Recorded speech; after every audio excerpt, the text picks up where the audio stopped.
Yeah, hi everybody. So we're heading into week 2 where we're covering symmetry and gestalt principles. And let me just go over here. You're not going to see these in the workplace very much. But I mean, they're good things to kind of know and be familiar with. Pragnas, similarity, good continuation, proximity, common fate. In other words, an art director is probably not going to come up and go, "Hey, that's a good example of pragnas," but I think as we look around, what I try to do is, I collect things. You've seen my website with my image library probably over here. And so, I look through magazines and I'm just, I'm scanning through and I'm looking for things that might be appropriate to what we're covering in a commercial aspect. So, for example, this interesting little ad, I'm looking at that and I'm thinking, is that similarity? Proximity, I'm not really sure, but I just think it's kind of a cool, contrast in combining things that don't belong together, and then you put them together and it creates something brand new. Here's one here. Now, putting feathers on a giant windmill, right, gets people's attention. So what would that be? Could that be familiarity? The individual forms of a design create a larger, more recognizable form. So, you take feathers and you put them together and you stick them on this. I don't know if it's an exact definition of that, but, as I'm flipping through magazines and stuff, I'm looking for this. I see a bunch of individual pieces of paper that come back to form this, office beast, right? So I'm thinking, again, individual forms of a design create a larger, more recognizable form. You can look through and maybe try to match up what you're looking at. Into things you see in the commercial world, okay? This one brought my attention because this is a bacteria or a bacillus. And, it's just magnified,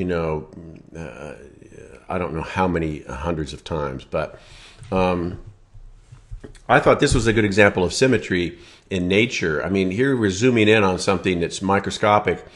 Look at that. It almost looks machine-like, doesn't it? It looks machine-like to me. It's just amazing in nature to see how these things are created in these wonderful forms. And I get ideas for my designs from looking at things like this. Let me bypass that for a second. Let me jump to this. A lot of photographers in the class. Okay, so as we get into symmetry and asymmetry, this would be a good example of asymmetry.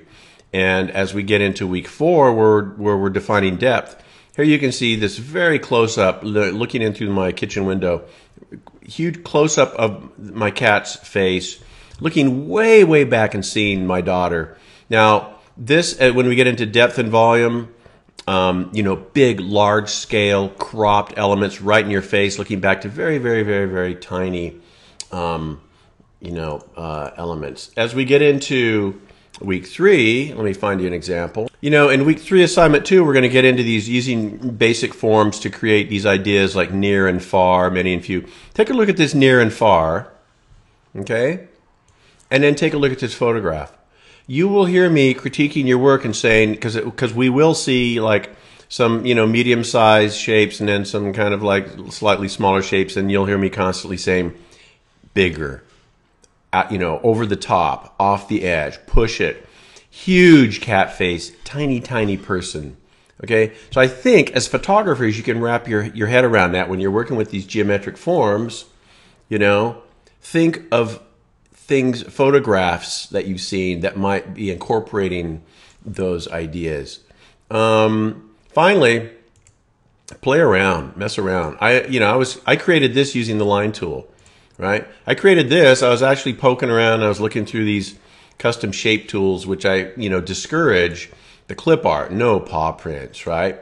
But there's this really cool geometric form that, I was just kind of having fun with, because to me as an artist, this is just magical, being able to do this. Drawing this would take a really long time. So, I could have some fun with that. And then finally with the line tool, drawing with that line tool. So anyway, I'm going to shoot this off. It's just a short little kind of pep talk on the stuff we're covering and the things that you can look around and see and do.